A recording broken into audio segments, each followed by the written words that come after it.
女朋友的嘎吱窝里竟然长出了红色腋毛，一到晚上还会发出电流的声音。出于好奇，我趁她睡着给她剃光了，可没想到腋毛下竟被人植入了一个芯片。我把芯片取出来，读取了里面的内容，更没想到里面是一个多达30G 的网盘资料，而网盘里却全是她和别人拥吻的照片。这一瞬间，我知道是时候该给她上点手段，不然她还真以为我只是个臭送外卖的，以为她男闺蜜那点家产就能护得住她。就在这时，我窗外窄小脏乱的小巷里停着整整10辆黑色劳斯莱斯幻影，数十名身着黑色西服的保镖笔直地站在雨后泥泞的地里，领头的老者不顾地上的积水，双膝跪在我面前，身后的数十名黑衣保镖也齐刷刷的单膝跪地，震得附近的老房子都似乎抖动了一下。老奴胡伯率沈氏宗族36天罡恭迎沈墨少主归位。我站立在门口，居高临下看着跪在脚下的所有人，冷淡开口：胡伯，3年了，我的历练在今晚该结束了吧？是，今夜子时试炼期满，这是老爷让我转交给您，里面是沈氏财团的最高权限信物龙纹黑金卡以及全球资产调动密借。从这一刻起，沈氏财团旗下遍布全球的13000家公司、3000亿流动资金，以及那只令人闻风丧胆的暗夜私人保镖，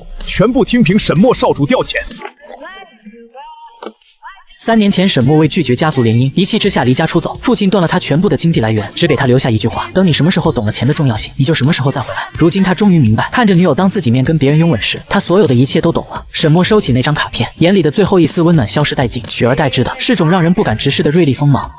胡伯，帮我去做一件事。少主请吩咐。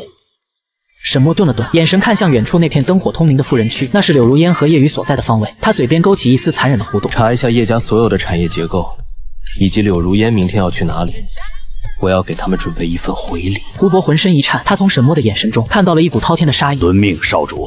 叶家只是江城的一个2流家族，资产不过100亿，依老奴看，不用查了，直接让其天亮破产便是。不，那样太便宜他们了。我要让他们眼睁睁地看着自己引以为傲的一切一点一点崩塌。说完，沈墨弯腰坐进车里，车队缓缓启动，像一条黑色的巨蟒，无声无息地驶离了这个贫民窟。车内，沈墨拿起内部卫星手机，屏幕亮起，一条银行短信弹了出来：尊贵的沈墨先生，您的8888账户已解除冻结，当前可用余额为1000亿元。顾言看着那串长得几乎数不清的脸，面无表情地关掉了屏幕，闭上眼睛。游戏开始了。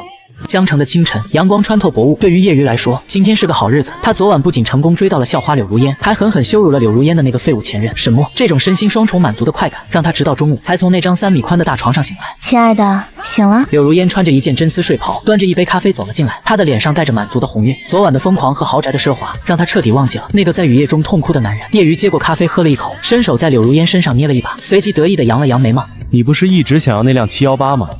今天我们去买了，当做我们的定情信物。真的吗？老公，你太好了！柳如烟惊喜的尖叫一声，扑进叶瑜怀里，献上香吻。虽然718只是保时捷的入门款，但在他的朋友圈里足够他炫耀1年了。江城保时捷中心作为全城最高端的 4S 店之一，这里的装修极尽奢华，空气中弥漫着昂贵的香氛味。大厅里停满了各种型号的豪车，每一辆都擦得锃亮，宛如艺术品。当叶瑜搂着柳如烟走进大厅时，立刻引来了几名销售的热情接待。叶瑜一身名牌，手腕上的劳力士金表闪闪发光，一看就是大客户。一名打扮妖艳的女销售扭着腰迎了上来：叶少，您来了。今天看什么车？昨天刚到了一辆红色的910，特别适合您的气质。叶瑜指了指身边的柳如烟，一脸的豪气。今天是给这位美女看车，带我们去看看718。好嘞，这边请，请。柳如烟挽着叶瑜的手臂，昂着头像一只骄傲的孔雀，享受着周围羡慕的目光。她甚至拿出手机，对着展厅里的豪车开始自拍，准备发朋友圈。文案都想好了，新生活的开始，感谢赵先生的宠爱。就在这时，大厅的自动感应门再次打开，一个穿着一身黑色休闲西装的年轻男人走了进来。他的装束很简单，没有任何明显的 logo， 但如果有识货的人仔细看，他穿着的正是意大利顶级裁缝手工缝制的黄金羊毛系列，一套的价格足以买下半辆展厅里的车。男人身材挺拔，步伐慵懒随意，戴着一副墨镜，看不清眼神，但整个人散发出的那种冷峻而高贵的气场，竟然让原本喧闹的大厅瞬间安静了几分。正是沈墨。不过经过昨晚的一夜休整，再加上胡伯精心准备的造型，现在的他与从前那个外卖员简直判若两人。他没有理会门口那些因为他没开豪车来而有些犹豫的销售，径直走向展厅最中央的那2个展台。那里停着2辆被红绸围起来的镇店之宝，一辆是白色的保时捷918 Spider， 另一辆则是充满了科幻感的兰博基尼毒药文尼能。先生，请不要靠太近。一个有些尖锐的声音响起，沈墨停下脚步，侧过头说话的是那个正在接待叶瑜和柳如烟的女销售。他刚才用余光扫了一眼沈墨，发现这人虽然长得帅，但面生得很，身上也没带什么名表首饰，便下意识地把他归类为来蹭照片的小网红。这边的车都是限量款，碰坏了漆面，你赔不起。女销售翻了个白眼，虽然用词是先生，但语气里满是轻蔑。那边有免费的咖啡区，或者你可以去拍拍门口那辆马控。听到这边的动静，正在看车的柳如烟和叶雨也转过头来，因为沈墨戴着墨镜换了发型，气质大变。柳如烟第一眼竟然没认出来他，只是觉得这个男人的侧脸有点眼熟，心脏莫名的跳漏了一拍。现在的穷鬼真是越来越没自知之明了。这种级别的车也是这种人能看的？柳如烟附和道：“就是这种人，就是想拍个照发朋友圈装富二代，其实兜里比脸还干净。”沈墨摘下墨镜，露出一双深邃如寒潭的眼睛。他没有看女销售，而是目光越过众人，精准的落在了柳如烟和叶瑜的脸上。那一瞬间，空气仿佛凝固了，柳如烟的笑容僵在脸上，瞳孔剧烈收缩，像是看到了鬼一样。沈墨！他失声叫道，声音尖锐的变了调。怎么可能？这怎么可能？是那个昨天还在泥水里捡蛋糕的沈墨。眼前的男人气质金贵，眼神凌厉，浑身上下散发着一股让他感到窒息的压迫感。这和他记忆中那个唯唯诺诺，为了5块钱好评低头哈腰的男人完全是两个物种。什么？他是沈墨？叶雨也愣住了，他上下打量着沈墨，随即发出一声夸张的爆笑。我就说怎么这么眼熟，原来是你小子！怎么把肾卖了，换了身行头来这里装逼？叶雨走到沈墨面前，伸手想要拍沈墨的脸，却被沈墨微微侧头避开。别拿你的脏手碰我！沈墨淡淡的说道，语气平淡，却让叶雨的手僵在半空。哟呵，脾气见长啊！沈墨，你装什么大尾巴狼？这里是保时捷中心，不是你送外卖的小区。这一身 A 货花了不少钱吧？怎么想来这里钓富婆？那个女销售一听是送外卖的，眼里的鄙夷更甚，她直接走过来挡在沈墨面前，指着大门：“先生，请你立刻出去。我们这里不欢迎衣冠不整的人，更不欢迎来捣乱的。”沈墨低头看了看自己这套价值300万的高定西装，笑了：“你的眼光确实只配卖那种入门级的破车。”说着，他指了指柳如烟正在看的那辆718。你骂谁呢？女销售气急败坏：“保安，保安呐，把这个捣乱的穷鬼轰出去！”叶瑜大声喊道，一副主人的姿态。几名保安闻声立刻围了过来，手里拿着橡胶棍，虎视眈眈地看着沈墨。柳如烟站在一旁，看着被围攻的沈墨，心里涌起一股莫名的快感。不管你变成什么样，本质还是个穷光蛋，在这里有钱才是大爷。沈墨，别死撑了，快滚吧，别在这里丢人现眼了。这里的车，你连一个轮胎都买不起。沈墨无视了周围的保安，他从口袋里掏出那张黑色的龙纹卡，2根手指夹着，在空中晃了晃。我是来买车的，叫你们经理出来买车。买车？拿着张破卡，装什么黑卡会员？这种某宝9块9包邮的贴纸卡，也就是骗骗小学生，还要叫经理，你配吗？女销售也冷笑道：“先生，别演了，你要是能买得起这展厅里最便宜的一个车轮，我今天就把这高跟鞋吃下去。”是吗？沈墨嘴角微勾。就在这时，2楼经理办公室的门突然被撞开，一个穿着蓝色西装的中年男人跌跌撞撞地跑了出来。他刚才在监控里看到那张卡的时候，差点没从椅子上摔下来。作为资深豪车经理，他有幸在一本顶级富豪杂志上见过这种卡的图样。那不是银行发行的黑卡，那是传说中全球影视财阀家族内部通用的至尊龙卡，持卡者富可敌国。都给我住手！经理一边跑一边喊，因为跑得太急，不小心在楼梯上崴了一下，但他顾不得疼痛，连滚带爬地冲进人群，一把推开挡在前面的保安和那个女销售。女销售被推得一个踉跄，还没反应过来，只见平日里高高在上的经理，此刻却满头大汗，脸色苍白地弯着腰，双手在裤子上使劲擦了擦，才颤抖着伸向沈墨。沈先生，不知贵客驾临，有失远迎，该死，真是该死！经理的声音都在发抖，全场死寂。业余的笑容僵在了脸上，柳如烟的嘴巴张成了 O 型，那个女销售更是像被雷劈了一样，呆立当场。什么情况？这个送外卖的是贵客。沈墨没有去握经理的手，只是淡淡的扫了他一眼，指着旁边的女销售。他说要吃了这双鞋。经理一愣，随即反应过来，反手就是一巴掌狠狠抽在女销售脸上，啪！清脆的耳光声响彻大厅。瞎了你的狗眼！连沈少都敢得罪，还不快给沈少跪下道歉，然后把鞋吃了！经理怒吼道。女销售被打懵了，捂着脸瘫软在地上，瑟瑟发抖。沈墨看都没看他一眼，径直走到那辆兰博基尼毒药面前，伸手拍了拍车身。这车我要了，还有那辆918，还有那边那辆，这几辆全包起来，送到云顶天宫酒店。全要了！经理感觉自己快要窒息了，这几辆车加起来总价接近2个亿啊！刷卡。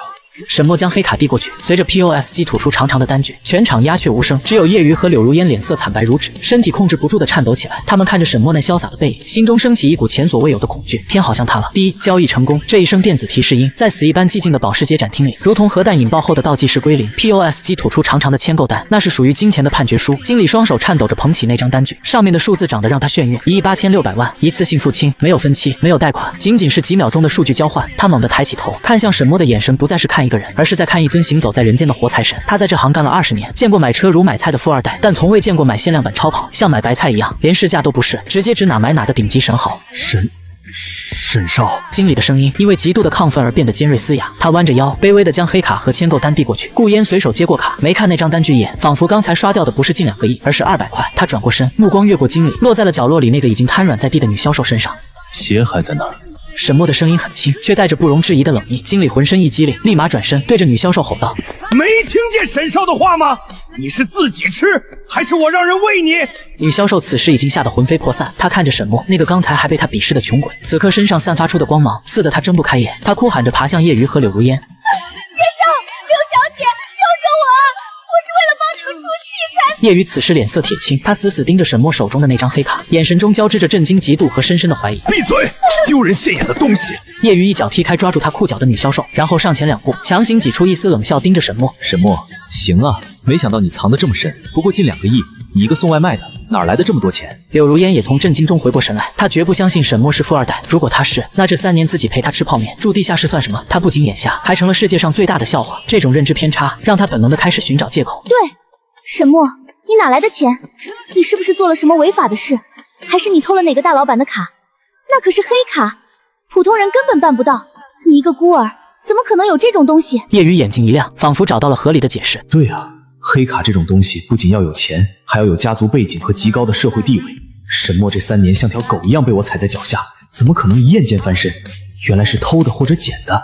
叶瑜的底气又回来了，他指着沈墨大声对经理说道：“经理，你可看清楚，这小子底细我最清楚，就是个送外卖的穷鬼。这张卡绝对不是他的，你要是把车给了他，等卡的主人找上门来，你们店就是销赃，到时候你这经理也别想当。”经理一听，冷汗瞬间下来，他也觉得事情太离奇，哪有送外卖的突然拿出几千亿额度的黑卡？他犹豫地看向沈墨：“沈少，这……”沈墨看着这群跳梁小丑的表演，嘴角勾起一抹玩味的弧度。沈墨把玩着手中的黑卡，那条金色的龙纹在指尖跳跃。叶瑜，你的格局也就只能想到这样。就在这时，经理手中的对讲机突然响了，里面传来财务总监惊恐的声音：“经理，刚刚接到瑞士银行总部的加密专线，对方确认了刚才那笔交易，并且什么？并且对方要求我们将展厅最高级别的安保系统全部打开，确保沈先生车辆的安全。他们说沈先生是他们银行全球排名前10的至尊客户，如果他在我们店里受到一丝冒犯，银行将立刻终止与我们集团的所有合作，并启动法务追责。”全球前10这4个字像是一记重锤，狠狠砸在经理的天灵盖上。他双腿一软，差点再次跪下。如果说刚才只是怀疑，那么现在就是来自最高金融机构的官方背书。听到了吗？沈墨淡淡的看着面色惨白的叶瑜和柳如烟，还要报警抓我？叶瑜张了张嘴，喉咙里像是卡了一块烧红的炭，一句话也说不出来。柳如烟更是摇摇欲坠，她死死抓着叶瑜的手臂，指甲嵌入肉里，疼痛让她明白，这竟然不是梦，真的一切都是真的。那个被她嫌弃、被她抛弃的男人，真的是一条潜龙。沈墨不再理会这对狗男女，他径直走向那辆博基尼毒药，车身线条凌厉如刀，银灰色的碳纤维车身在灯光下散发着致命的机械美感。这辆车全球限量，是无数男人的终极梦想。保镖恭敬地拉开简帮门，沈墨坐进驾驶舱，真皮座椅的包裹感瞬间传来，他按下红色的启动按钮，Mi12引擎的咆哮声在封闭的展厅内炸响，如同沉睡的野兽苏醒。那声浪不仅仅是声音，更是一种力量的宣泄，震得人心脏狂跳。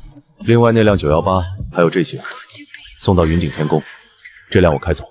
是，沈少您慢走。经理带着全体员工90度鞠躬送行，沈墨轻踩油门，这台陆地战斗机缓缓滑出展位。当车头经过叶瑜和柳如烟身边时，沈墨停了下来，车窗降下，露出他那张戴着墨镜的冷峻侧脸。柳如烟，听到这个熟悉的声音，柳如烟浑身一颤，下意识的想要挤出一个笑容，想要解释，想要扑过去。这辆车的副驾驶原本应该是你的。沈墨的声音不带一丝感情，冷漠的如同在宣判死刑。另外，叶瑜，回去告诉你爹，让他把公司的账目理清楚，因为很快查账的人就要到了。砰！没等两人反应过来，沈墨猛地踩下油门，兰博基尼毒药发出一声怒吼，轮胎在地面摩擦出2道黑印，化作一道银灰色的闪电，冲出了展厅大门，消失在刺眼的阳光中，只留下浓重的尾气味和呆立在原地的两人。大厅里死一般的寂静，那名女销售还在地上抽泣，手里拿着一只高跟鞋，不知所措。良久，叶瑜才从牙缝里挤出一句话，声音都在发抖：查账，他什么意思？他在虚张声势？对，一定是虚张声势。柳如烟看着空荡荡的大门口，心像是被挖走了一块。她突然想起了昨天那个雨夜，沈墨捧着蛋糕说的那句话：“你会后悔。”她现在的确后悔了，不是后悔背叛了感情，而是后悔自己为什么没有再忍几天，为什么没有发现沈墨的真实身份。如果昨天没有分手，那现在坐在那辆兰博基尼副驾驶上的人就是他啊！那是多少女人梦寐以求的位置。柳如烟转过头，看着身边的叶雨，突然觉得这个曾经让她引以为傲的富二代，和刚才那个驾驭着钢铁猛兽离去的沈墨相比，简直就像个土鳖。看看什么看？叶雨恼羞成怒，一把推开柳如烟。都怪你这个丧门星！要不是你，老子怎么会惹上这种怪物？滚！给我滚！江城的街道上，一辆银灰色的兰博基尼毒药如同一道幽灵穿梭在车流中。沈墨单手握着方向盘，车窗外的景物飞速后退，引擎的轰鸣声和路人惊艳震撼的目光，让他那颗冰封了3年的心终于有了一丝热度。这就是金钱的力量，它能让前一秒还对你趾高气扬的人，下一秒跪在地上舔你的鞋；它能让曾经高不可攀的女神变成随手可弃的垃圾。但沈墨并没有感到太多的快乐，相反，一种更为深刻的空虚感涌上心头。复仇的第一步已经迈出去了，爽吗爽？但这还不够。他瞥了一眼副驾驶座位，那里空空荡荡。曾经他幻想过无数次，如果有钱了，一定要买辆好车，带着柳如烟去兜风，去海边看日出。现在车有了，比他梦想中最好的车还要好10000倍，但那个想带的人已经不配了。胖子。沈墨突然想起了这个名字，在他最落魄的那3年里，除了柳如烟，他身边就只有这一个朋友王大伟，外号胖子，和他一起在工地搬过砖，一起送过外卖。胖子是个孤儿，比他还惨，但为人极其仗义。我富贵了，怎么能把你忘了？沈墨眼神一柔，他猛地打了一把方向盘，兰博基尼在一个十字路口完成了一个漂亮的漂移，掉头朝着城西的老旧汽修厂方向驶去。那是胖子现在工作的地方，大伟汽修店就开在这个脏乱差的街角。此时正值正午，烈日当空，一个身材魁梧但略显肥胖的青年正趴在一辆破旧的面包车底盘下，手里拿着扳手，满头大汗的拧着螺丝，正是王大伟。胖子，死胖子，动作快点，老子赶时间送货呢。面包车司机是个光头纹身男，正蹲在路边抽烟，不耐烦地催促道：“换个机油，磨磨唧唧的，信不信老子不给钱？”马上就好，马上就好。胖子从车底钻出来，抹了一把汗，脸上堆着讨好的笑。强哥，您这车底盘有点锈，我顺手帮您做了个防锈，不收钱。少废话，谁让你多管闲事了？叫强哥的光头男吐了一口唾沫，站起身走过来。一共多少钱？换机油加滤芯儿，一共280。胖子搓了搓手，280。强哥瞪大了眼睛，像是听到了什么天方夜谭。你抢劫啊？给脸不要脸是吧？强哥脸色一变，一脚踹在胖子的肚子上，胖子猝不及防，一屁股坐在地上，手里的扳手哐当一声掉在地上。老子在你这儿修车是看得起你，这一片谁不知道我强哥？怎么，你想收保护费？强哥一边骂一边招呼路边几个正在打牌的小混混。兄弟们，这死胖子说我赖账，还要讹我，你们说怎么办？那必须得给他松松骨头啊！几个小混混扔下扑克牌，嬉皮笑脸的围了上来，他们手里拿着钢管和扳手，显然是这一带的惯犯。胖子捂着肚子，脸色发白，但他没有退缩，而是咬着牙站了起来。他虽然老实，但不代表没血性。更重要的是，这几天是他奶奶的忌日，他急需这笔钱买点祭品。强哥，做人要讲道理，钱我不收了，行吗？你们走吧。走，晚了。刚才那一脚脏了老子的鞋，你得赔钱。2000块拿出来，这事儿就算了，不然今天把你这破店砸了。你们这是欺负人！胖子怒吼一声，握紧拳头，还敢瞪眼，给我打！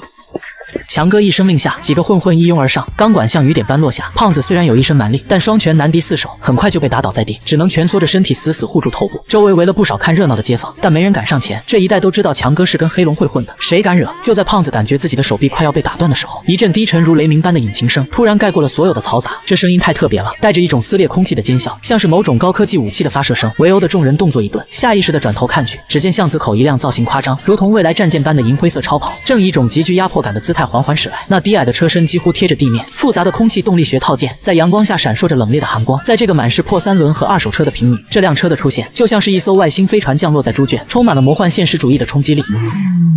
我操，这是什么车？一个小混混看呆了，手里的钢管差点掉下来。兰博基尼好像好几千万呢。强哥也愣住了，他虽然混社会，但也就在这1亩3分地横，这种级别的豪车，他连车标都不敢摸。车子在距离汽修店5米的地方停下，剪刀门缓缓升起，一只穿着锃亮皮鞋的脚踏在了满是油污的地面上。紧接着沈墨走了下来，他摘下墨镜，目光扫过那群混混，最后落在了满身脚印、嘴角流血的胖子身上，眼神瞬间冷到了极点。沈墨。胖子眯着肿胀的眼睛，透过指缝看到了那个身影，整个人都傻了。他不敢相信自己的眼睛，那个穿着高级西装、开着1000万超跑的男人，竟然是自己那个一起吃泡面的好兄弟。你是谁？少管闲事！强哥虽然心里发虚，但在小弟面前不能丢了面子，硬着头皮喊道：“这胖子欠我钱，我们在要债。”沈墨根本没理他，径直走到胖子身边，弯腰把他扶了起来。还能动吗？沈墨拿出一块洁白的手帕，轻轻擦去胖子嘴角的血迹，动作轻柔的像是在擦拭一件珍宝。那块价值1000元的手帕瞬间被染红变脏。墨哥，我没事儿，皮糙肉厚。胖子咧嘴一笑，牵动了伤口，疼得龇牙咧嘴。你这是发财了，还是被富婆包养了？考核结束了，摊牌了。沈墨拍了拍胖子的肩膀，语气中带着一丝歉意：“兄弟，让你受苦了。”说完，沈墨转过身，面对着强哥那伙人，刚才的温情瞬间消失，取而代之的是一种上位者的暴力。刚才哪只脚踢的他？沈墨的声音不大，但透着一股令人胆寒的威压。强哥咽了口唾沫，色厉内荏的吼道：“怎么着？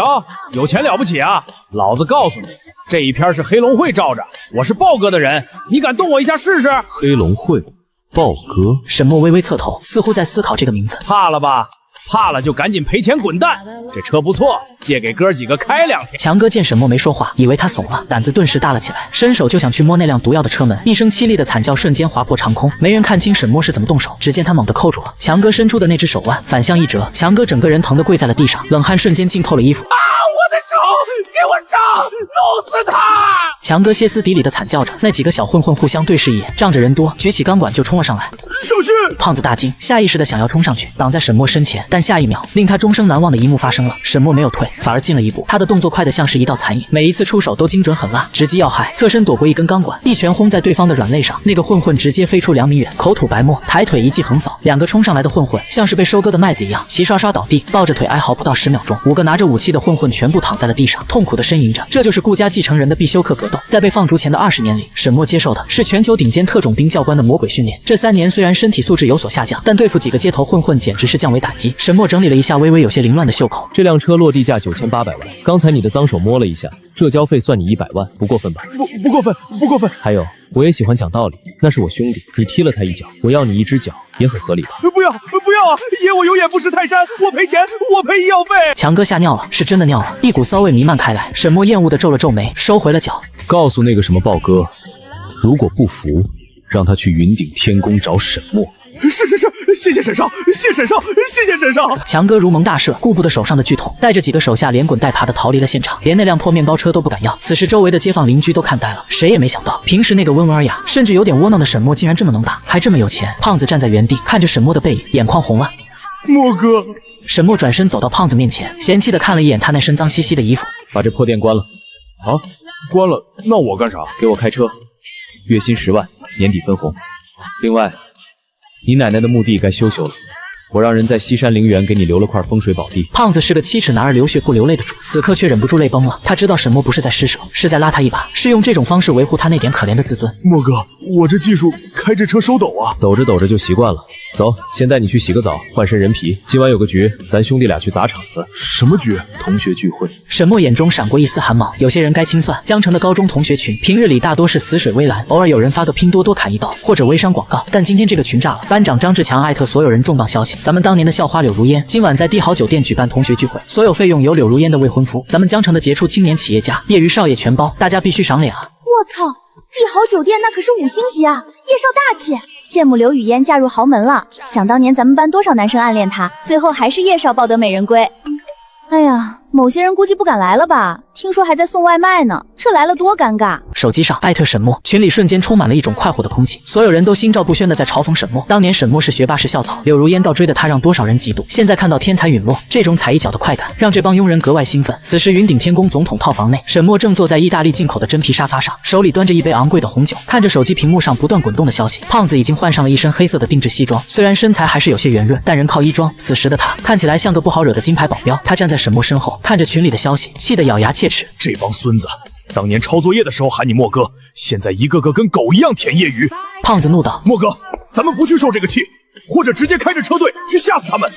去，为什么不去？沈墨放下酒杯，修长的手指在屏幕上轻轻滑动。他们搭好了戏台，我不去唱这出戏，岂不是辜负了柳如烟的一番心意？就在这时，群里柳如烟突然说话：大家别这么说，沈墨，虽然我们分手了，但他毕竟也是咱们同学。沈墨，今晚你也来吧，业余说了，特意给你留了个位置，你也别自卑，大家都是老同学，没人会笑话你的。而且业余公司最近在招保安，你要是有兴趣，可以说一声。这段话看似大度，实则恶毒至极，不仅坐实了沈墨送外卖自卑的人设，还用保安这个职位进行羞辱。更重要的是，柳如烟在试探，她在试探沈墨今天上午在保时捷中心的表现到底是不是昙花一现。她在赌沈墨不敢来，或者来了也是虚张声势。如果沈墨不来，那就说明他心虚，上午的黑卡肯定有问题。如果他来了，那就是自投罗网。叶宇已经在酒店安排好了一切，准备当众拆穿他的骗局。沈墨看着这段话，冷笑一声，好准时到。简简单单4个字发出去的瞬间，群里安静了几秒。好，有种，那我就在帝豪酒店恭候大驾。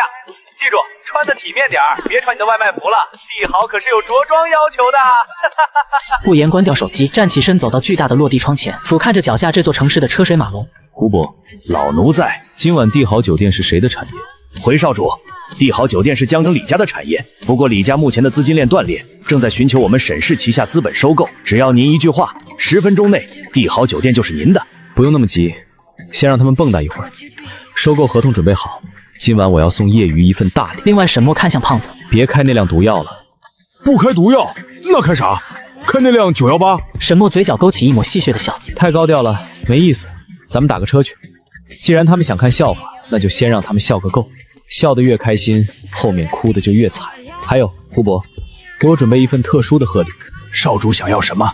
一口钟，纯金打造，宋钟。胡伯和胖子对视一眼，都从对方眼里看到了惊骇。宋钟，宋钟，少主这是要彻底撕破脸，不死不休啊！晚上7点，帝豪酒店门口豪车云集，叶瑜和柳如烟站在宴会厅门口迎宾。叶瑜今天特意换了一身白色的西装，头发梳得油光锃亮，像个新郎官；柳如烟则穿着那件价值不菲的露背礼服，脖子上戴着一串璀璨的钻石项链，虽然是租的，整个人珠光宝气。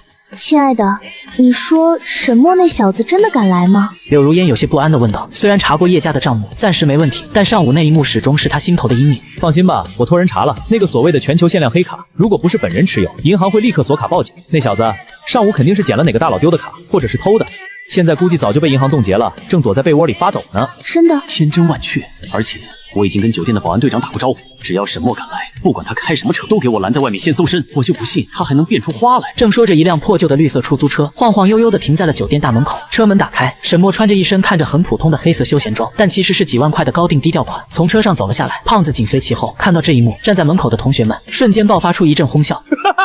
快看，他真的打车来了，笑死我了，连个车都租不起吗？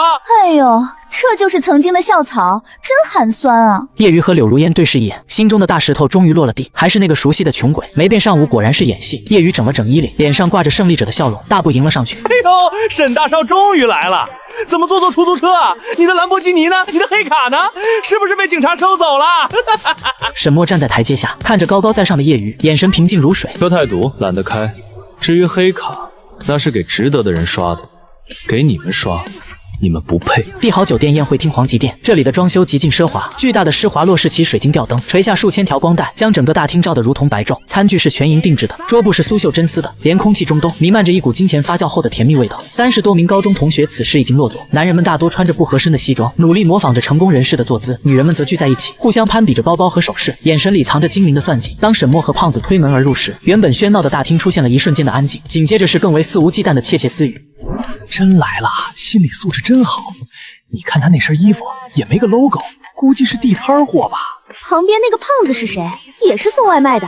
怎么一股机油味儿？叶瑜坐在主桌的最上位，手里摇晃着一杯红酒，怀里搂着柳如烟，像个土皇帝一样审视着走进来的沈墨。哟，沈大少，这边坐。叶瑜指了指角落里一张靠盘菜口的小圆桌，主桌已经满了，特意给你留了雅座，那是离后厨最近的地方，方便你回忆送外卖的感觉。那张桌子上空空荡荡，甚至连餐具都没有摆齐，显然是临时加的羞辱味。胖子气得脸上的肉都在抖，刚要发作，却被沈墨按住了肩膀。沈墨神色自若，径直走到那张角落的桌子旁坐下，仿佛坐的不是冷板凳，而是龙椅。班长张志强站了起来，敲了敲酒杯，一脸谄媚地看向叶瑜。大家静一静，今天咱们能聚在这里，首先要感谢赵公子的大气。这顿饭标准是人均8888元，还有2瓶82年的拉菲，大家鼓掌！掌声雷动，所有人都用羡慕、嫉妒、恨的眼神看着柳如烟，恨不得自己取而代之。叶瑜得意地压了压手，那是自然，为了如烟，这点钱算什么？不像某些人谈了3年恋爱，连个像样的礼物都没送过，最后送个破蛋糕还是坏的。柳如烟掩嘴轻笑，目光轻蔑地扫过角落里的沈墨。赵少，别说了，人家沈墨也是尽力了，毕竟能力有限嘛。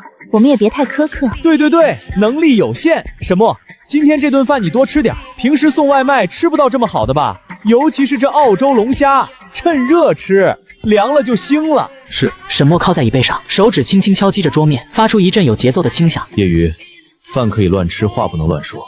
这顿饭你确定你能请得起？哈，我请不起。叶瑜像是听到了什么笑话的拍而起。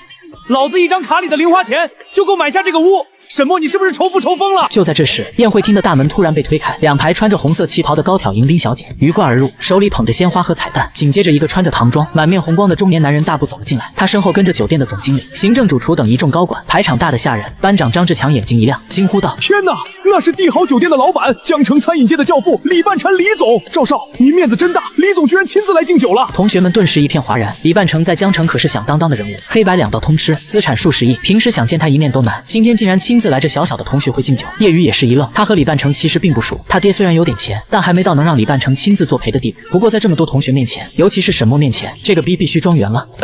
低调低调。叶宇整理了一下领带，满脸红光的站了起来，也就是跟我爸吃过几次饭，没想到李叔叔这么客气。说着，叶宇端起酒杯，满脸堆笑的迎了上去。李叔叔，哎呀，怎么敢劳您大驾？然而尴尬的一幕发生了，李半成看都没看叶宇一眼，直接像一阵风一样从他身边擦肩而过。叶宇举着酒杯的手僵在半空，笑容瞬间凝固在脸上，像个被按了暂停键的小丑。全场死寂。只见李半成带着一众高管径直穿过人群，急匆匆地走到了角落里那个最不起眼的位置——沈墨的桌前。下一秒，在所有人惊恐的目光中，李半成双手抱拳，深深地鞠了一躬，腰几乎弯到了90。沈少，不知您大驾光临，李某有失远迎，该死，真是该死啊！李半成的声音洪亮，带着毫不掩饰的惶恐和敬畏。他身后的总经理和主厨们更是吓得大气都不敢出，齐刷刷的鞠躬致意。轰！宴会厅里仿佛引爆了一颗无声的炸弹，所有人的大脑都在这一刻宕机了。沈墨，那个送外卖的沈墨。叶宇猛地转过身，眼珠子都快瞪出来了。李叔叔，您是不是认错人了？这小子就是个送外卖的穷鬼啊！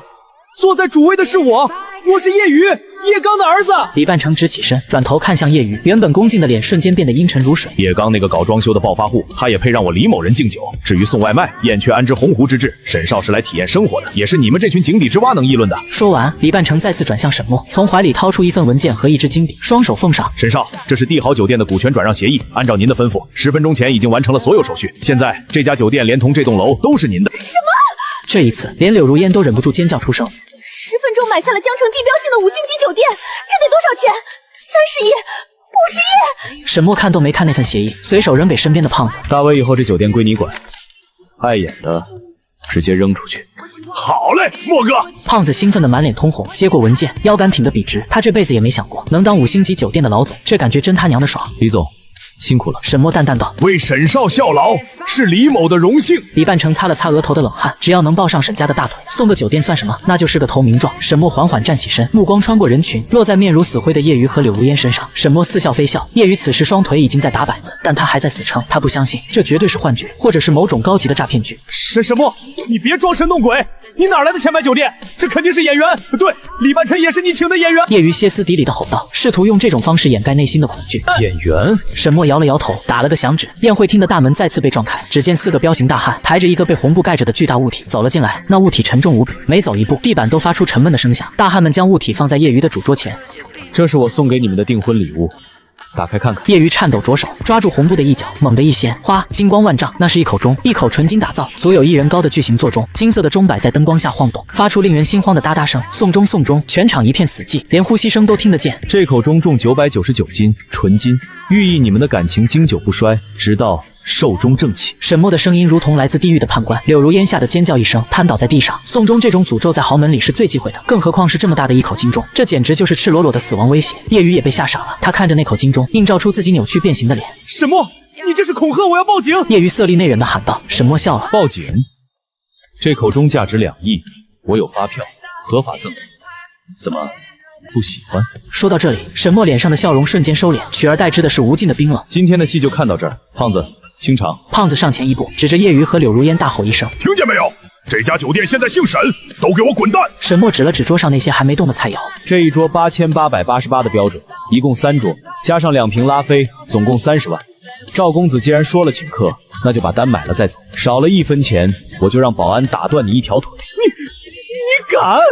你看我敢不敢？沈墨挥了挥手，立刻有10几个保安围了上来，手里拿着橡胶棍，虎视眈眈。叶瑜看着这阵势，终于崩溃了。他知道今天这个跟头实在到底了。他颤抖着掏出卡，在李半成那台随身携带的 POS 机上刷了30万，心在滴血。这不仅是钱的问题，更是面子的问题。他在所有同学面前被沈墨踩在脚下摩擦，连一点反抗的余地都没有。沈墨，山水有相逢，你给我等着！叶瑜放完狠话，拉起腿软的柳如烟，狼狈地逃出了宴会厅。同学们看着这一幕，一个个噤若寒蝉。他们看向沈墨的眼神，从最初的鄙夷变成了极度的恐惧和讨好。沈少，我们刚才是有眼不识泰山。班长张志强搓着手想凑过来套近，滚！沈墨只说了一个字，张志强吓得一哆嗦，屁都不敢放一个，灰溜溜的跑。其他人也做鸟兽散，生怕跑慢了被沈墨清算。空荡荡的宴会厅里，只剩下沈墨、胖子和李半城。墨哥真解气呀！胖子看着那口金钟，笑得眼睛都眯成了一条缝。不过这根金钟真的送给那孙子了，太便宜他了吧？送？沈墨冷笑一声，暂时寄存在他那儿，过几天我会连本带利收回来。而且，沈墨转头看向窗外，那里正对着叶瑜逃跑的方向。这只是个开始，真正的猎杀才刚刚拉开序幕。翌日清晨，江城的 CBD 核心区，一座高达88层的摩天大楼耸入云端，大楼顶端的沈氏集团4个大字在阳光下熠熠生辉，俯瞰着整座城市。这里是沈氏财团在江城的分部，君临国际。柳如烟踩着10厘米的高跟鞋，脸上戴着大大的墨镜，遮住昨晚哭肿的眼睛，走进了这座大楼。虽然昨晚经历了奇耻大辱，但生活还得继续。叶瑜昨晚回去后发了一通脾气，把家里能砸的东西都砸了，最后得出的结论是，沈墨一定是给某个超级大佬当了白手套，也就是洗钱代理人。那张黑卡和酒店收购不过是背后大佬的手段，沈墨只是个台前的傀儡。这个解释让柳如烟稍微安心了一些。如果沈墨只是个傀儡，那只要大佬抛弃他，他依然是个废物。哼，等赵少联系上京城的关系，查清你背后的主子，看你还怎么嚣张。柳如烟在心里咒骂着他，他今天的身份是君临国际市场部的副经理，这是叶瑜托了他爸的关系，塞了20万才帮他谋到的职位。虽然只是个分公司的中层，但在江城能在沈氏集团上班，本身就是一种身份的象征。柳经理早，柳经理这身衣服真漂亮。一进办公室，几个实习生就围了上来拍马屁。柳如烟享受着这种众星捧月的感觉，心情稍微好转一些。行了，别贫了。柳如烟摘下墨镜，露出一张精致但刻薄的脸。昨天让你们做的策划案呢？拿来我看看。一个戴着眼镜，看起来很文静的女实习生，怯生生地递上一份文件。柳经理，这是我和小张熬夜做的关于下季度新品发布的方案。柳如烟接过文件，随意翻了几页，眉头突然皱了起来。啪！她猛地将文件摔在女实习生的脸上，纸张锋利的边缘划破了女孩的脸颊，渗出一丝血迹。这就是你们熬夜做的垃圾！柳如烟尖叫道，把昨晚受的窝囊气全部撒在了这个无辜的女孩身上。排版这么乱，数据也不对，你们是猪脑子吗？沈氏集团养你们是干什么吃的？对不起，柳经理，我们马上改。女孩吓得眼泪在眼眶里打转，捂着脸不敢反驳。改？不用改了。柳如烟冷哼一声，你们两个现在就去人事部办离职。我看那个小张长得跟那个送外卖的死样差不多，看着就心烦，都给我滚！刘经理，求求你，我不能失去这份工作，我还要交房租。那是你的事。保安，保安呢？把这两个废物给轰出去！柳如烟不耐烦地大喊。就在这时，办公室门口传来一阵骚动，谁在喧哗？一道低沉的声音响起。柳如烟正在气头上，头也不回地骂道：“哪个不长眼的，没看见本经理在教训下属吗？给我闭嘴！”然而周围的空气却突然安静了下来。那些原本还在看热闹的员工，一个个像是被掐住脖子的鸭子，惊恐地看着门口，然后齐刷刷地低下头，甚至有人开始发抖。柳如烟察觉到不对劲，猛地转过身，只见门口站着一群人，为首的是一个穿着深蓝色手工西装的年轻男人，他身材挺拔，面容冷峻，那双深邃的眼睛正冷冷地注视着他，正是沈墨。而在沈墨身后跟着的，竟然是君临国际的总经理、人事总监、财务总监等一众公司高层。平时这些高高在上的大人物，此刻却像小学生一样，弓着腰，战战兢兢地跟在沈墨身后半步的位置，连大气都不敢出。沈墨柳如烟惊呼出声，下意识地后退了2步，撞到了身后的办公桌。怎么哪里都有他？这里可是沈氏集团，是闲杂人等绝对进不来的地方，他怎么会在这里？而且这阵仗是怎么回事？柳经理好大的威风啊！沈墨缓缓走进办公室，皮鞋踩在地板上的声音清晰，可他没有看柳如烟，而是走到那个被划伤脸的女实习生面前，递给她一张纸巾。女实习生受宠若惊，颤抖地接过纸巾，谢谢。沈墨转过身，目光如刀直刺柳如烟：“你刚才说让谁滚？”柳如烟看着沈墨身后的总经理等人，脑子里乱成一团麻。她强作镇定，指着沈墨喊道：“沈墨，你胆子太大了，竟然敢闯进沈氏集团内部！保安，快报警抓他！他肯定是混进来偷商业机密的！”他转头看向总经理，急切地说道：“王总，您快看，这个人就是个送外卖的无赖，昨天还恐吓我和叶少，现在他又跑到公司来捣乱，快让保安打断他的腿！”然而让他绝望的是，平日里威严的王总，此刻却用一种看死人的眼神看着他。闭嘴！王总一声怒吼，吓得柳如烟浑身一哆嗦。柳如烟，你知道你在跟谁说话吗？他是沈氏财团的唯一继承人，沈氏集团的董事长，我们的顶头上司沈墨少爷。王总的声音几乎是吼出来的，因为恐惧，他的声音都在破音。轰隆，这道雷比昨晚的暴雨还要猛烈1万倍。柳如烟感觉天旋地转，双腿一软，直接瘫坐在地上。董事长继承人，这怎么可能？沈墨那个陪他住了3年地下室，为了省2块钱不舍得坐公交车的沈墨，竟然是千亿财团的太子。这一刻，所有的一切都串联起来。为什么会有黑卡？为什么能买下酒店？为什么李半城会下跪？为什么那些不可一世的大人物都会对他毕恭？毕竟根本没有什么所谓的白手套，也没有什么傀儡，他就是王，真正的王。而他亲手把这个王像垃圾一样扔掉。不，我不信，这一定是梦。柳如烟喃喃自语，眼神涣散。沈墨走到柳如烟面前，居高临下的看着她，眼神中没有一丝怜悯，只有无尽的厌恶。柳如烟，我给过你机会，我原本想，如果你能在公司安分守己，我可以当作没看见，但你千不该万不该，把你那套嫌贫爱富的嘴脸带到我的公司来，欺负我的员工。沈墨转头看向人事总监，查一下他是怎么进来的。人事总监早已冷汗淋漓，立马调出平板电脑上的数据，回少爷是走的特殊通道，推荐人是业余，并没有经过正规面试。业余？沈墨冷笑一声，把手伸到我的公司里来了。好得很，传我命令。沈墨的声音传遍了整个办公区。第一，柳如烟利用不正当手段入职，且在职期间辱骂下属、滥用职权，即刻开除，并全行业封杀。我要让整个江城没有任何一家公司敢录用他。第二，彻查是谁批准的这次入职，无论是谁，一律开除，追究法律责任。第三，把他刚才摔在地上的文件让他吃下去，吃不完不许走。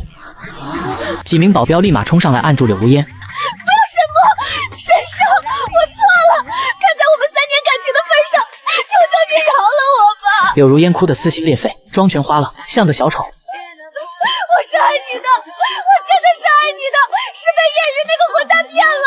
我想回到你身边，我也愿意陪你住地下室。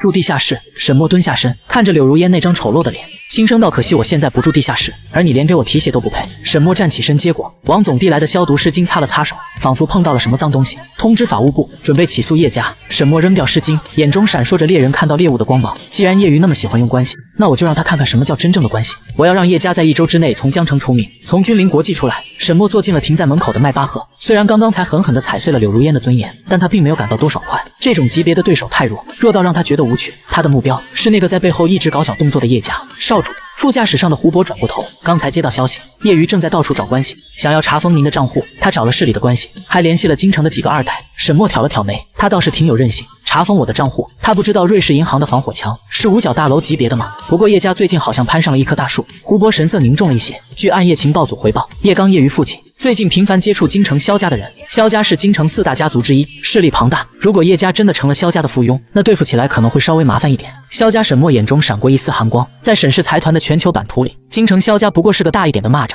但在国内，萧家确实有些能量。看来这次叶家是想找个靠山来压死他这个暴发户，有意思。沈墨嘴角上扬，既然他想玩大的，那我就陪他玩玩。胡博帮我约一个人，谁？叶家的最大债权人，也是叶刚的死对头，天海集团的王天海。当晚，江城最神秘的私人会所听雨轩，王天海坐在包厢里，有些坐立不安。他今天突然接到一个神秘电话，说有人要送他一场大富贵，地点约在这里。听雨轩是会员制，光入会费就要500万，能在这里组局的人非富即贵。门开了，沈墨独自一人走了进来。他换了一身便装，看起来就像个普通的邻家大男孩，但身上那种从容不迫的气质，让在商海沉浮30年的王天海都感到一阵心悸。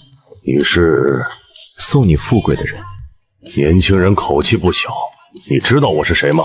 王天海，天海集团董事长，主营建材物流。最近因为叶家恶意压价抢占市场，你的公司资金链快断了。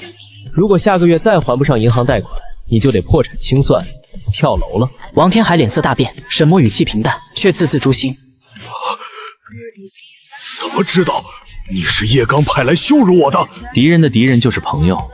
沈墨从口袋里掏出一张支票，推到王天海面前，这里是10个亿无息借款。王天海看着那张支票上的脸，手一抖，茶杯里的水洒了出来。10个亿，这足以让他起死回生，甚至反杀叶家。你想要什么？王天海警惕地问道。天下没有免费的午餐，我要你在3天后的建材招标会上做一件事。沈墨盯着王天海的眼睛，一字一句地说道：全力狙击叶家，把价格压到成本线以下，亏多少我补多少。我要让叶家接不到一个订单，手里囤积的几亿元材料全部烂在仓库。王天海倒吸一口凉气，这是要搞死叶家，而且是用这种杀敌1000自损800疯狂打法，怎么不敢？敢怎么不敢？王天海猛地一拍桌子，眼中满是血丝。叶刚那个王八蛋早就想弄死我了，既然有贵人相助，老子就是拼了这条命也要咬下他一块肉。很好，沈墨站起身，记住这只是第一步，好戏还在后头。沈墨离开后，王天海看着那张支票，久久不能平静。他不知道这个年轻人是谁，但他知道江城的天要变了。此时叶家别墅，叶余正跪在地上，他爸气急败坏地骂道：“败家子，你个败家子！那个沈墨到底是什么来头啊？连李半城都给他下跪，你惹谁不好？惹这种神仙！”爸，我也不知道，他以前真就是个送外卖的，谁知道他是不是中了彩票？彩票能买下帝豪酒店，能拿黑卡，你长没长脑子？那现在怎么办？还能怎么办？现在已经得罪死了，求饶也没用，只能先下手为强。我已经联系了京城萧家的三少爷，明天他就到江城，只要萧少肯出面保我们，就算那个沈墨是过江龙，也得给我盘着。真的，萧家肯帮我们？哼，那是因为我答应把公司30%的股份送给萧少当见面礼，都是你个畜生害的。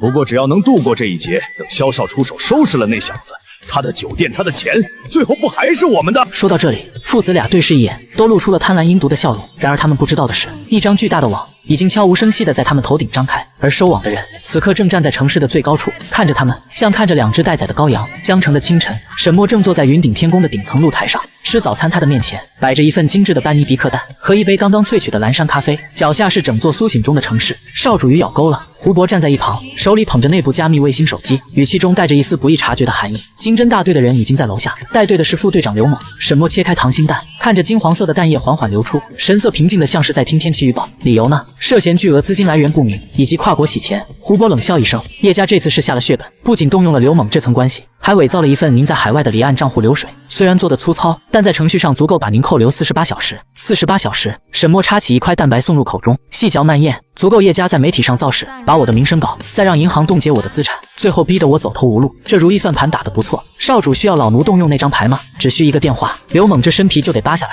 胡博眼中杀机毕露，不急。沈墨擦了擦嘴，站起身。既然他们想演一出痛打落水狗，那我就配合他们演到底。我让他们觉得自己赢定了。那个京城来的萧大少又怎么会粉墨登场？正说着，套房那2扇厚重的红木大门被人粗暴的敲响，砰砰砰！开门，警察办案。胖子正在客厅里擦拭那把昨天刚买的古董吉他，听到这动静，吓得手一抖。他透过猫眼看了一眼，脸色瞬间煞白，转身跑向露台。墨哥，不好了，外面全是警察，说是要抓你。大伟淡定。沈墨拍了拍胖子的肩膀，记住，无论发生什么，我不发话，你不许动。大门被人强行撞开，5、6个穿着制服的警员冲了进来，为首的一个满脸横肉，目光凶狠，正是刘猛。谁是沈墨？刘猛大吼一声，手已经按在了腰间的配枪上。沈墨从露台缓缓走进客厅，双手插兜，目光扫过这群不速之客，最后落在刘猛身上。我是有何贵干？有人举报你涉嫌重大经济犯罪，跟我们走一趟吧。刘猛二话不说，掏出手铐就要往沈墨手上铐。慢着！胖子急了，冲上去挡在沈墨面前。你们有证据吗？凭什么抓人？你知道他是谁吗？滚开，妨碍公务，连你一起抓！刘猛一把推开胖子，力气极大，胖子踉跄着撞在沙发角上，疼得龇牙咧嘴。沈墨眼神一冷，那股上位者的威压瞬间爆发，让刘猛这种老刑警都感到心头一颤。手铐我自己戴。沈墨伸出双手，语气冰冷，但你要记住，这副手铐戴上去容易，想摘下来可就没那么简单了。刘猛愣了一下，随即恼羞成怒，少废话，带走。沈墨被带走的消息像长了翅膀一样，在1个小时内传遍了江城的上流圈子。叶家别墅内一片欢腾。爸，您这招真是绝了！叶瑜看着手机里那张沈墨被押上警车的偷拍照片，笑得眼泪都快出来了。您看，这小子也有今天。哼，跟我们斗！我就说嘛，那小子的钱肯定来路不正，违规操作。这下他完了，只要进去，不死也要掉层皮。叶刚坐在太师椅上，手里盘着2颗核桃，脸上满是老谋深算的得意。哼，跟我斗，他还嫩了点儿。那他的那些资产？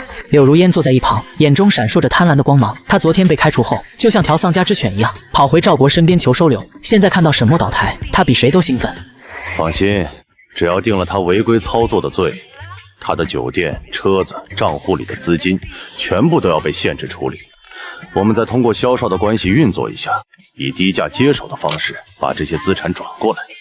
太好了！柳如烟激动的浑身发抖。沈墨啊沈墨，这就是你羞辱我的下场。等你出来变成了穷光蛋，我看你还怎么狂！就在这时，管家急匆匆的跑进来：“老爷少爷，萧少到了。”车队已经在门口了。叶刚闻言，猛地站起身，整理了一下衣服，脸上堆满了谄媚的笑容。快随我出去迎接，这可是京城来的真龙，是我们叶家翻身的最后底牌。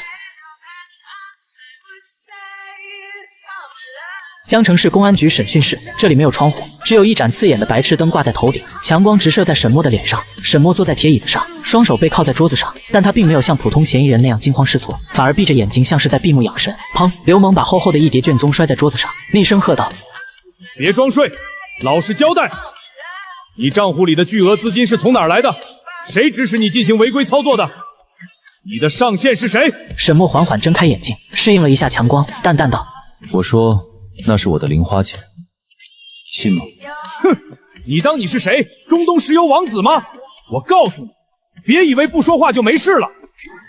我们已经掌握了确凿的证据，你只有如实交代这一条路。证据？沈墨笑了，那是看傻子一样的眼神。你所谓的证据，就是叶刚给你的那份伪造流水。刘队做人要有脑子，就不查查我那张黑卡的发卡行是哪里吗？刘猛心里咯噔一下，其实他也觉得奇怪，如果真是洗钱，哪有这么高调的？是啊，审讯室那扇厚重的铁门被人从外面轻轻推开，谁让你进来的？没看见我在审？刘猛暴怒回头，然而当他看清门口站着的人时，手里的铁锤咣当一声砸在了自己的脚面上，疼得他一声惨叫。门口站着一位穿着中山装的老者，虽然头发花白，但腰杆笔直，浑身散发着一种久居高位的威严。而在这位老者身后，江城市局的局长郑伟正一脸冷汗的躬身陪同。老者没有看刘猛，而是目光越过他，落在了背靠椅子上的沈墨身上。下一秒，老者快步走上前，无视了所有人，直接单膝跪地：“老臣萧天和救驾来迟，请少主责罚。”这一声如同惊雷炸响，局长腿一软，差点瘫坐在地上。刘猛更是吓得魂飞魄散，连脚上的剧痛都忘了。萧天和那个京城4大家族之一萧家的现任家主，那个经常出现在新闻联播里的商界泰斗，他给这个洗钱犯跪下了，还叫少主。沈墨看着跪在地上的萧天和，脸上终于露出了一丝满意的微笑。萧老，你那不成器的孙子，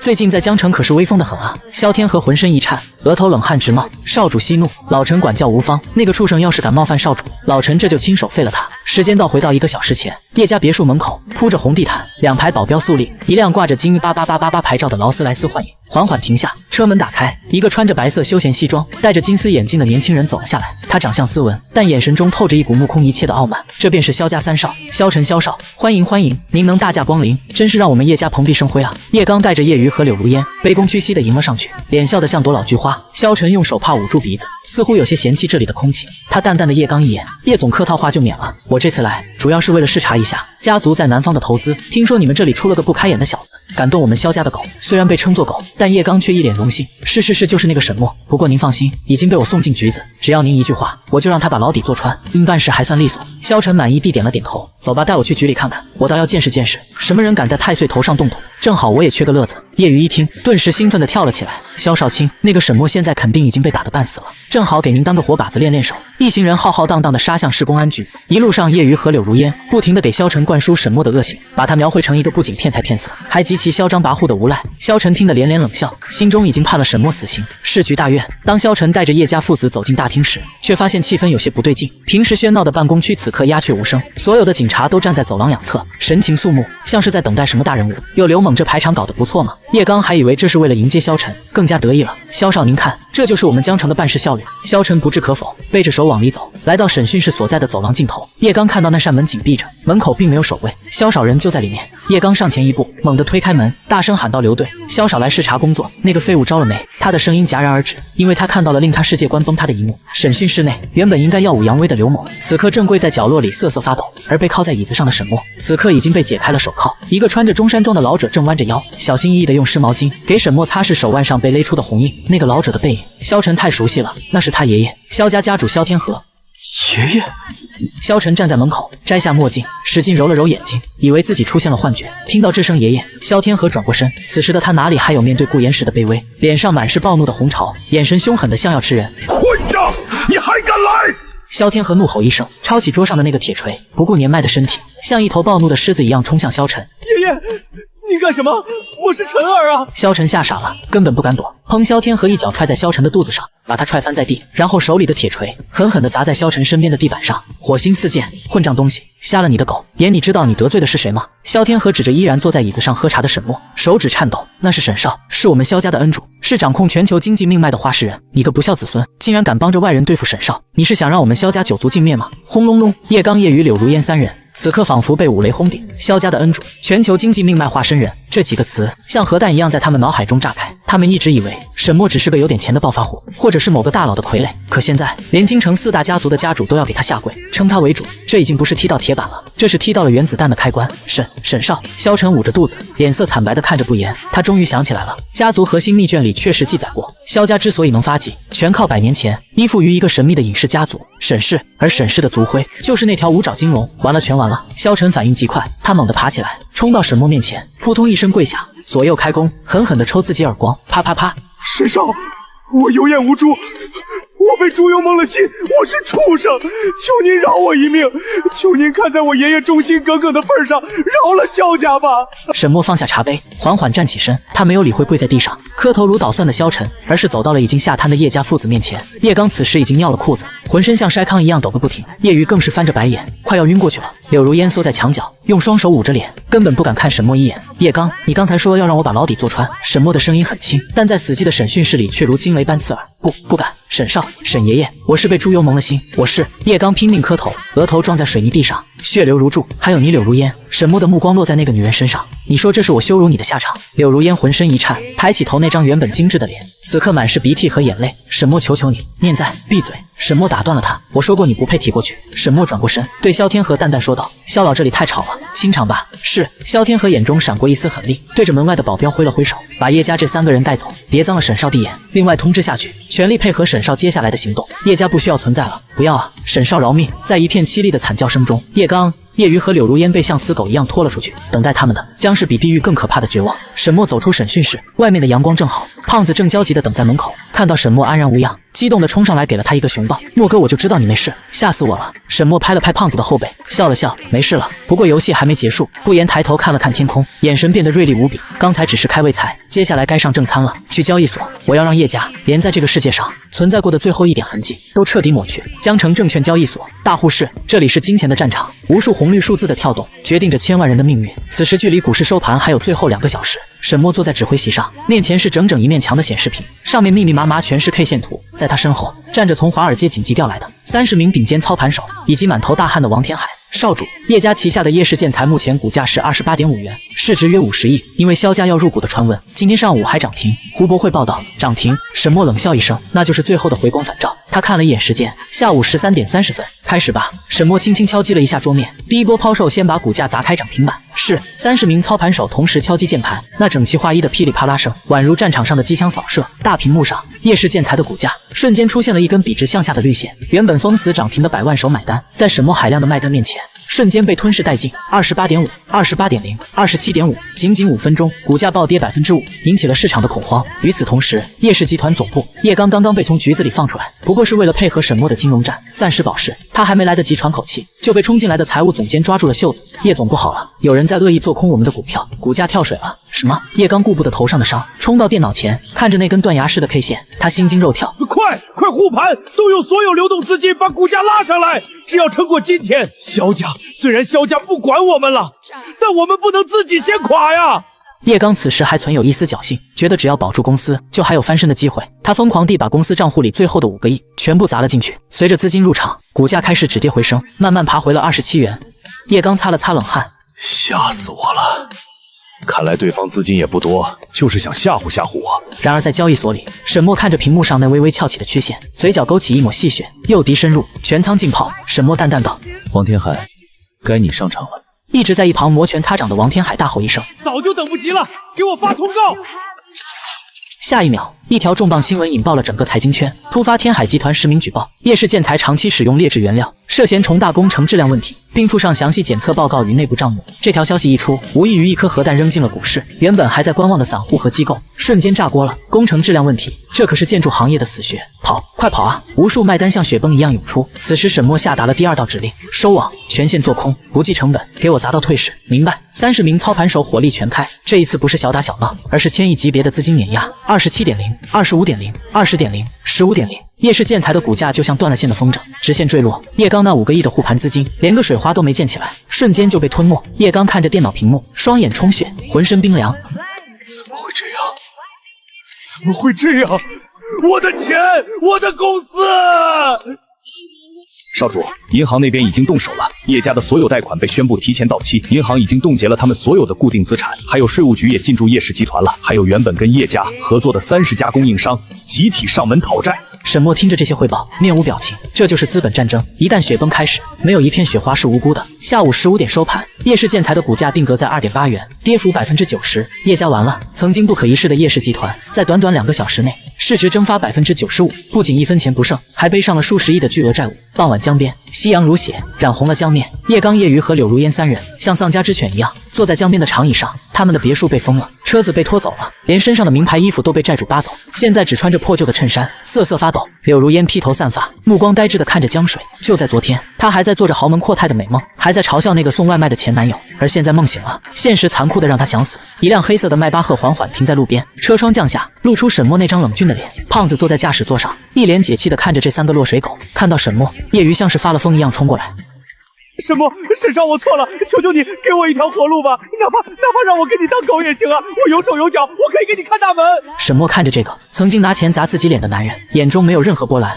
当狗，我家的狗吃的是 A5 和牛，你吃不起。至于柳如烟，沈墨目光扫过那个缩在后面的女人，柳如烟抬起头，眼中燃起最后一点希望。她想用以前那种楚楚可怜的眼神打动沈墨，但她忘了，她现在的样子比鬼还难看。听说你很喜欢钱。沈墨拿出1枚硬币，轻轻一弹，叮，硬币在空中划出一道抛物线，落进了滚滚江水中。下去捞吧，捞到了就是你的。说完，沈墨升起车窗，迈巴赫启动，绝尘而去，只留下漫天的尾气和绝望痛哭的3人。胖子一边开车，一边看着后视镜感叹道：严哥，这帮人以后会怎么样？叶刚会因为经济犯罪和涉黑坐牢，大概率死在里面。沈墨闭上眼睛，疲惫地靠在椅背上。叶瑜背了一身债，只能去黑砖窑搬砖还债，体验一下真正的底层生活。至于柳永和活着，在这个城市最阴暗的角落里活着，看着我一步步登顶，看着他曾经拥有的东西是多么耀眼，这种后悔比杀了他更痛苦。这就是他的结局。车子驶入繁华的市区，霓虹灯光映照在沈墨的脸上，光影交错，复仇结束了。但沈墨知道，这只是个开始，属于他的商业帝国才刚刚打下第一根桩。江城的深秋，风里已经带上了刀子。对于柳如烟来说，这个秋天比往年冷了1万倍。叶家倒台后的第3天，他被房东从那套位于 CBD 的高级公寓里赶了出来，理由很简单，房租已经逾期1周。而那个曾经替他刷卡续费的叶宇，此刻正穿着囚服在看守所里啃馒头。他拖着2个巨大的行李箱，站在车水马龙的街头，像个被世界遗弃的孤魂野鬼。没关系，我还有这些包，还有首饰。柳如烟哆哆嗦嗦地安慰自己，这2个箱子里装着他这3年奋斗的全部，10几个爱马仕和香奈儿，还有叶瑜送的各种珠宝。只要变卖了这些，至少能换几百万，足够他去另一个城市重新开始，钓新的金龟婿。他拦了一辆出租车，直奔江城最大的2手奢侈品回收行米兰站。老板，这些都要卖，都是全新的发票，发票找不到，但你可以验货。柳如烟把10几只包一字排开，努力摆出一副富家女厌倦旧款的高傲姿态。店老板是个戴着老花镜的中年人，他戴上手套，拿起那只限量版的爱马仕喜马拉雅，只看了一眼5金件，眉头就皱了起来。他又拿起一只香奈儿摸了摸皮质，最后拿起那条梵克雅宝项链，用放大镜照了照。10分钟后，老板摘下眼镜，露出一丝玩味的笑容。你是来砸场子的，还是被人骗了？你什么意思？这可是叶氏集团公子叶瑜送我的，怎么可能有假？叶瑜，叶家都破产了，你也别拿他压我。实话告诉你，这一桌子东西，只有这只 LV 的老花水桶包是真的，不过成色太差，顶多值2000块，其他的全是广货超仿品，还是低端的那种，连5金刻字都是歪的。轰！柳如烟感觉脑子里有什么东西炸开了，耳边嗡嗡作响。柳如烟尖叫着，像个泼妇一样把包里的东西倒出来。看这个钻石，这怎么可能是假的？那是莫桑钻，200块1颗。老板不耐烦地挥挥手，行了，别在我这演戏。这种富二代拿假包炮拜金女的戏码，我1年能见800回，也就你们这种眼皮子浅的女人才会信。拿着你的垃圾赶紧滚，别耽误我做生意。赝品全是赝品。柳如烟失魂落魄地走出店门，怀里紧紧抱着那只唯一是真的却破旧不堪的 LV 水桶包。那是3年前沈墨送他的第一个生日礼物，那时候沈墨刚开始送外卖，为了买这个包吃了整整3个月的泡面。只有这个穷光蛋送的东西是真的，而他却为了那些光鲜亮丽的赝品，亲手扔掉了这世上最珍贵的真心。哈哈哈哈哈哈！柳如烟蹲在马路牙子上，又哭又笑，路人纷纷侧目，以为是个疯子。就在这时，马路对面的巨型 LED 大屏突然亮了起来，屏幕上正在播放江城新闻。画面中，沈墨身穿深黑色手工西装，站在刚刚更名为沈氏中心的摩天大楼前，身后站着市里的几位一把手，还有恭敬肃立的京城萧家家主萧天和。主持人激动的声音传遍整条街道，今日沈氏财团正式宣布，将投资5000亿打造江城未来城项目。沈墨董事长表示，这将是全球最大的科技与金融中心。与此同时，沈氏集团宣布启动青云计划，首批将投入100亿，资助全城的贫困大学生和基层创业者。镜头推进，给了沈墨一个特写，他依旧那么英俊，但眼神中那股睥睨天下的霸气，早已不是当年那个温润的少年。柳如烟伸出手想要触碰屏幕上的那个人，却只能摸到冰冷的空气。大屏幕下，一辆迈巴赫缓缓驶入，胡博坐在副驾驶低声说道：“少主，看到那个女人了，就在路边，看起来很惨。”沈墨侧过头，透过单向玻璃，冷漠地扫了一眼蹲在路边痛哭的柳如烟。惨吗？当初我发着高烧在雨里送餐的时候，他坐在业余的跑车里笑得很开心。这个世界是守恒的，毕竟选了的，每个人要为自己的选择负的。一个活在回忆和悔恨里的废人，不值得我再浪费1秒钟。沈墨收回目光，看向手中的文件。胖子那边怎么样了？回少主，王总现在干劲十足，他接手了叶家留下的烂摊子，正在进行资产征属。这小子虽然文化不高，但那股江湖义气，很对那些包工头的修改，现在工地上都服他。他还特意把那个曾经打断他肋骨的工头招回来当了保安队长，说是要以德服人。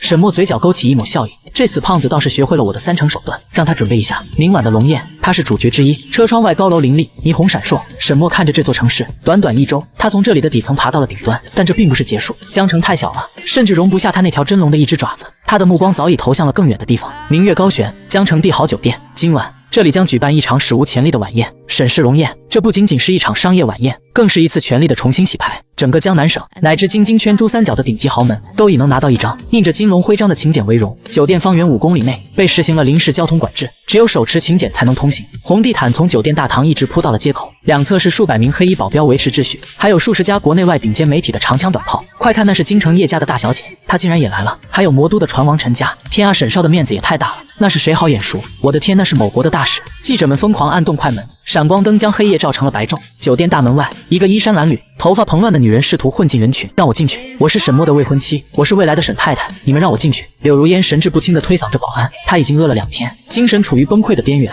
她固执地认为，只要见到沈墨，只要他跪下来求她，沈墨一定会心软，毕竟他们曾经那么相爱。疯婆子滚远点！保安厌恶地一把将她推倒在地，也不撒泡尿照照自己，就你这乞丐样，还沈太太，沈少养的狗都比你穿得好。柳如烟摔在冰冷的红毯边缘，手掌被磨破，鲜血直流。就在这时，一辆加长版的林肯领袖1号缓缓停下，车门打开，一个穿着定制西装、身材魁梧的胖子走了下来。他梳着大背头，虽然还是有些胖，但那种自信和威严的气质，让他看起来像个久经沙场的商业大亨。王大伟，他现在是沈氏集团旗下天域建设的总裁，掌管着数百亿的工程项目。他看到了地上的柳如烟，柳如烟也看到了，他眼中迸发出最后一丝光芒。胖子大伟，我是柳如烟啊，我是你嫂子，你快带我进去，我要见沈魔。王大伟停下脚步，低头看着这个曾经高高在上的校花。以前柳如烟从来不正眼看他，甚至嫌弃他身上有汗味，不让他上桌吃饭。王大伟笑了，笑得很冷。柳如烟，这声嫂子你也配？胖子，求求你，我知道错了，你帮帮我。柳如烟爬过来想抓他的裤脚，王大伟后退一步，避开了他的手。莫哥说了，这辈子不想再见到你，这是他对你最后的仁慈。王大伟从怀里掏出一叠现金，大概几千块，随手扔在柳如烟面前，拿着钱买张票滚出江城吧，别在这丢人现眼了。说完，王大伟整了整西装，头也不回地走进了金碧辉煌的大门。柳如烟看着地上的钱，又看了看那扇近在咫尺却远如天际的大门，终于彻底崩溃，趴在地上嚎啕大哭。她的哭声被淹没在宴会厅传来的悠扬管弦乐中，无人问津。宴会厅内衣香鬓影，觥筹交错。沈墨站在2楼的环形露台上，手里端着一杯香槟，俯瞰着脚下的芸芸众生。京城萧家的萧天河，魔都陈家叶家，这些跺跺脚都能让商界地震的大佬，此刻正围在楼下仰望着他，等待着他的垂询。少主吉时已到，福伯轻声提醒。沈墨点了点头，缓缓走到露台中央的麦克风前，全场瞬间肃静，连一根针掉在地上的声音都能听见。诸位，沈墨的声音通过顶级的音响设备，清晰地传遍每一个角落。感谢各位赏光，今天请大家来只有2件事。沈墨伸出一根手指，第一，宣布一个规矩，从今往后，在江南省做生意，只能有一个声音，那就是沈氏的声音。顺我者昌，逆我者亡。叶家就是最好的例子，